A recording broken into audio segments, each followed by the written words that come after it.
भारत में इस्लाम के खिलाफ बुर्के वाली महिला का हल्ला बोल। हलाला, ट्रिपल तलाक, शरिया, मौलाना, सबका राज खोल डाला। एनएमएफ न्यूज के कैमरे पर खुला ऐसा राज, चौंक जाएंगे आप।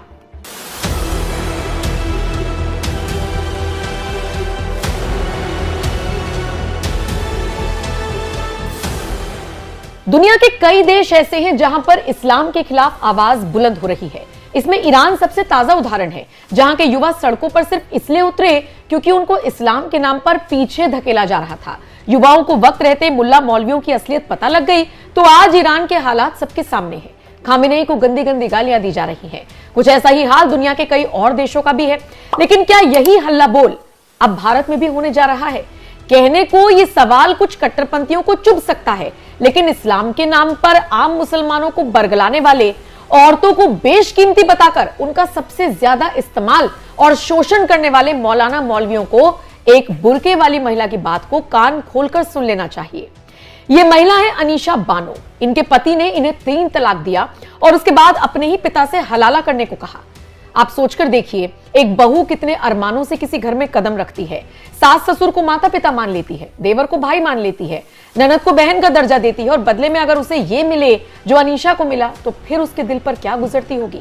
अनीशा से हाल ही में एनएमएफ न्यूज ने खास बातचीत की, जिसमें उन्होंने आप बीती सुनाई। ये मेरी शादी हुई थी 2012 में 19 मई को।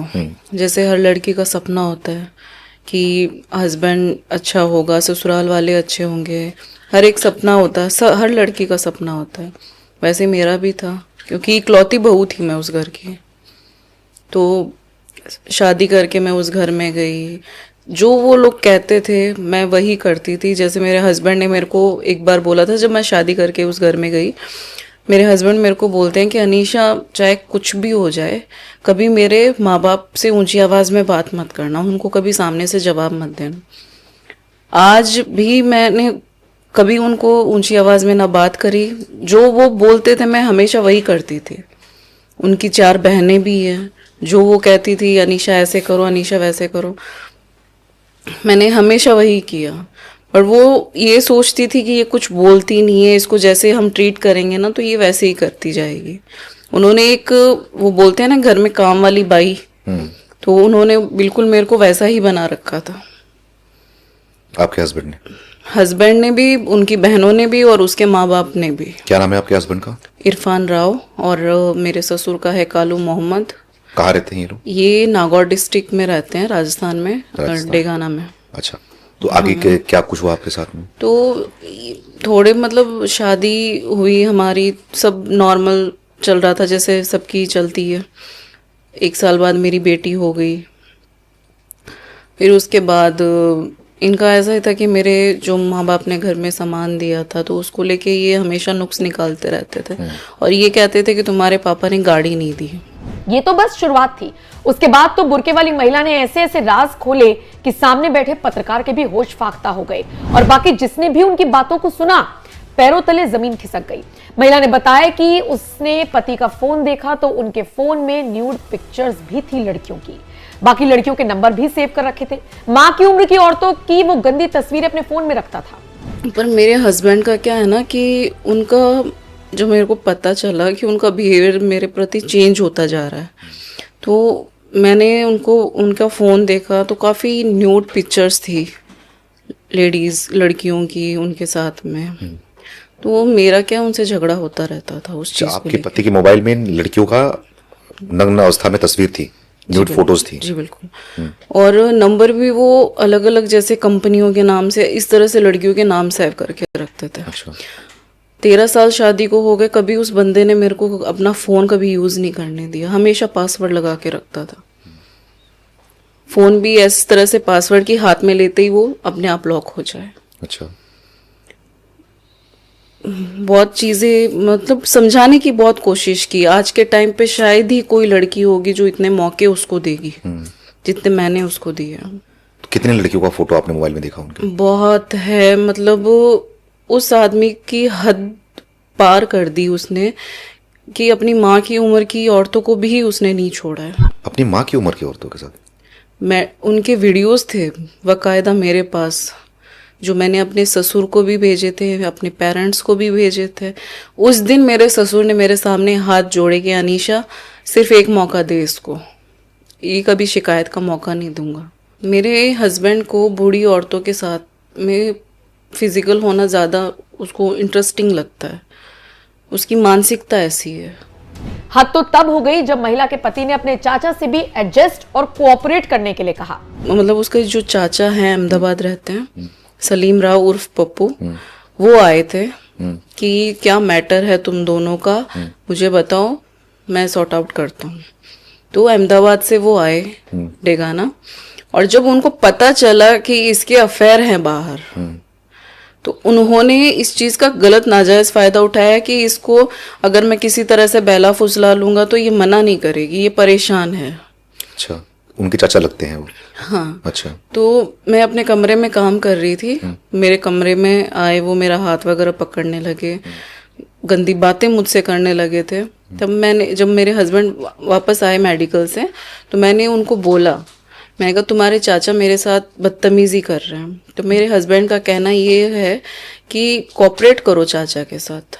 तुम्हें क्या आपको बोल रहे थे जी, कोऑपरेट करो चाचा के साथ? हाँ, कि चाचा के साथ कोऑपरेट करो, चाचा हमारे घर में ये सब चीजें नॉर्मल है, तो इतना वो मत ले, क्योंकि उनके जो चाचा है, उनकी वाइफ हीना, उनके साथ भी मेरे हस्बैंड के नाजायज संबंध है। क्योंकि फिजिकली बातें, ये जो एडल्ट बातें होती है, वो हस्बैंड सिर्फ अपनी वाइफ से कर सकता है, वो अपनी चाची से करता था। चाची से? एक कमरे में रूम लॉक करके क्या कर रहे होते हैं। मैंने वो चीजें उनके साथ में देखी। सगी चाची उनकी थी? सगी चाची है। सगी चाची के साथ भी रिश्ता था उनका? जी। कभी कभी यकीन करना मुश्किल होता है कि हम 21वीं सदी में रह रही हैं, जहां महिलाएं इतना आगे बढ़ रही हैं, घर भी संभाल रही हैं, ऑफिस भी देख रही हैं, और वहीं पर ऐसे मामले भी हैं जहां इस्लाम के नाम पर महिलाओं का आज भी शोषण किया जाता है। सोच देखिए, ससुर से हलाला, चाचा के साथ कोऑपरेट करने को कहा जा रहा है, और वो भी खुद महिला का पति ये सब कह रहा है। 2024 में 18 दिसंबर को उसी के चाचा का वापस फोन आया कि इरफान मैं डेगाना आ रहा हूँ। अच्छा। तो मैंने उनको बोला कि आपको अगर रिश्ता रखना है आप अपने चाचा के साथ बाहर रखिए, उनको घर पे बुलाने की जरूरत नहीं है। उन्होंने मेरे साथ बदतमीजी करी, मेरी बेटी बड़ी हो रही है अब, कल को वो मेरी बेटी के साथ भी करेंगे। इस चीज में हम दोनों की बहस छिड़ी और उसने मारपीट शुरू की, तलाक तलाक बोल के मेरे को घर से निकाल दिया। उस समय 3 तलाक बोल के आपको घर से निकाल दिया? जी। जब मेरा जो ससुर है तहसीलदार है, तो उसको अपनी इज्जत बहुत प्यारी है, तो उसको लगा कि पड़ोस में सब देखेंगे, तो उसने मेरे को घर में लिया। लेकिन सुबह मेरे को ये बोला जाता है कि हमें तलाक दे दिया है, लेकिन अब तुझे पापा के साथ में निकाह करके हलाला करना पड़ेगा। ये कौन बोला? मेरे हस्बैंड। आपके हस्बैंड ने बोला तलाक देने के बाद? हाँ, कि तुम्हें पापा के साथ हलाला करना पड़ेगा, और मुझे ये चीज नहीं मालूम थी हलाला क्या होता है। आपको नहीं पता था हलाला के बारे में? ये तो इस्लाम में है। इस्लाम में है, लेकिन जिस माहौल में मैं रही हूँ वहाँ पे ये चीजें नहीं थी।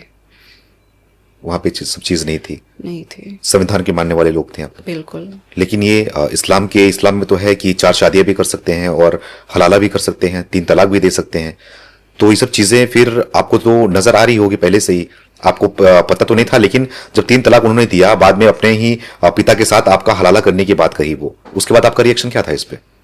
मेरे को बहुत गुस्सा भी आ रहा था और कुछ समझ भी नहीं पा रही थी कि हो क्या रहा है।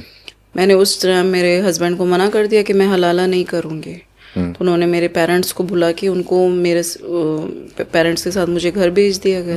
ये जो कुछ भी आपने सुना किसी फिल्म की स्क्रिप्ट नहीं है, बल्कि एक महिला ने इसे जिया है, महसूस किया है। सोचिए, जो बहू ससुर को पिता मान रही थी, वही ससुर अपनी बहू के साथ निकाह करने और हलाला करने के लिए तुरंत तैयार हो गया। और निकाह भी करना होगा, उसके बाद हलाला करना होगा। तो आपके ससुर का क्या रिएक्शन था? वो क्या बोल रहे थे उस समय? ससुर तो रेडी था, तैयार थे, वो तैयार था, क्योंकि मेरे ससुर की तो नीयत ऑलरेडी खराब थी ना आपके ऊपर। हाँ, बस मैंने ऐसा नहीं है मेरे हस्बैंड को मैंने हिंट नहीं दिया, पहले भी बहुत बार बताया था। क्या? क्योंकि मेरे जो ससुर है ना, वो मतलब बहुत कम एज की जो लड़कियां होती है, छोटी छोटी बच्चियां, उनके वीडियोस निकालना, ट्रेन में कहीं ट्रैवल वगैरह कर रहे हैं तो लेडीज़ बैठी है सामने तो उनके वीडियोस निकाल लेना, इस वीडियो कॉल पे किसी से बात करके उस लड़की के सारे कपड़े हटवा के उनके स्क्रीनशॉट्स लेना। और स्क्रीनशॉट तो मैंने उनकी दोनों बड़ी बेटियों को भी दिखाए हैं। आपके ससुर का स्क्रीनशॉट लड़कियों के साथ में? हाँ, मैंने उनकी बेटियों को भी दिखाए, जो मेरी बड़ी वाली नंदे थी उनको भी दिखाए हैं मैंने। आज वो मुकर जाए भले, लेकिन मैंने उनके जो फोटोज थी मेरे ससुर की वो सारी मैंने अपनी नंदों को बताई है। मैंने कहा ये हरकतें हैं आपके पापा की। तो उनका क्या रिएक्शन था इसमें? कोई रिएक्शन नहीं, कुछ नहीं बोली। बातचीत का सिलसिला आगे बढ़ा तो महिला ने बताया कि मुस्लिम महिलाओं को शरिया के नाम पर कैसे परेशान किया जाता है। आपने सवाल नहीं किया कि ये संविधान से चलोगे या फिर शरिया से चलोगे आप लोग? कि संविधान से क्यों चलेंगे, जब हमारे इस्लाम में शरिया है तो शरिया के हिसाब से चलेंगे ना। आज मैं उन मौलानाओं से मैं सच में पूछना चाहती हूँ कि अगर तुम्हें अय्याशियां करने के लिए तुम्हें शरिया चाहिए होता है, लेकिन अगर तुम्हें शरिया चाहिए तो आप पूरा शरिया क्यों नहीं लेते? सिर्फ अपनी अय्याशी के लिए ही शरिया को क्यों चुना जाता है? 4 शादियों के लिए शरिया, तलाक देने के लिए शरिया, हलाला करने के लिए शरिया। तो तलाक देने वाले को तो कोड़े भी पड़ते हैं, तो क्यों नहीं मारते कोड़े? और चोरी करने वाले के भी हाथ काटे जाते हैं, क्यों हाथ नहीं काटे जाते? तलाक और रेप करने वाले को मौत की सजा सुनाई जाती है कि उसको जमीन में आधा गाड़ के तब तक पत्थर मारे जाते हैं कि जब तक वो मर नहीं जाता। बुरी नजर वाले की आंखें फोड़ दी जाती है। तो ये पूरा शरिया यूज क्यों नहीं करते? इन चीजों के लिए तो इनको संविधान चाहिए। बिल्कुल। जब लागू करना है तो या तो पूरा शरिया लागू कराओ, सिर्फ अय्याशियों के लिए क्यों? आपको लगता है कि अय्याशी का अड्डा बन चुका है? बिल्कुल बन चुका है। ये जहाँ पे बोलते हैं कि हमारे इस्लाम में बहू बेटियों को बहुत इज्जत दी जाती है, सब झूठ है। कोई इज्जत नहीं दी जाती है, बल्कि बहू बेटियों के घर में कपड़े उतार दिए जाते हैं। अनीशा ने एनएमएफ न्यूज के कैमरे पर मौलाना मौलवियों की पोल भी खोली। क्या करता है? सिर्फ आतंकवादी, मतलब वो बचपन से उनके दिमाग में यही चीजें भरी जाती है कि तुम काफिर से दूर रहो, वो तुम्हारे भाई नहीं है, या तुम बम लगा के फट जाओ। दंगे ये मौलाना ही करवाते हैं, लेकिन दंगे छिड़वा के ये खुद दूर हो जाते हैं। पिसती कौन है? नॉर्मल लोग पिसते हैं इस चीज में। इनका कुछ नहीं जाता बोलने में। आज मेरा इतना केस काफी टाइम से इतना चल रहा है, कौन सा मौलाना आया कि हम आपको न्याय दिलवाएंगे? खैर, पति, ससुर, चाचा और ऐसे जाहिलों की कैद से आजाद हुई अनीशा बानो हर उस मुस्लिम लड़की के लिए मिसाल बन रही है जो इस्लाम के दायरे में फंसकर अपना शोषण करवाती है। अनीशा ने तो इस्लाम की कुरीतियों का पर्दाफाश कर दिया। न जाने कितने ही और ऐसे मामले सामने आना भी बाकी है। फिलहाल इस खबर पर आप क्या कहेंगे? कमेंट करके अपनी राय जरूर दें।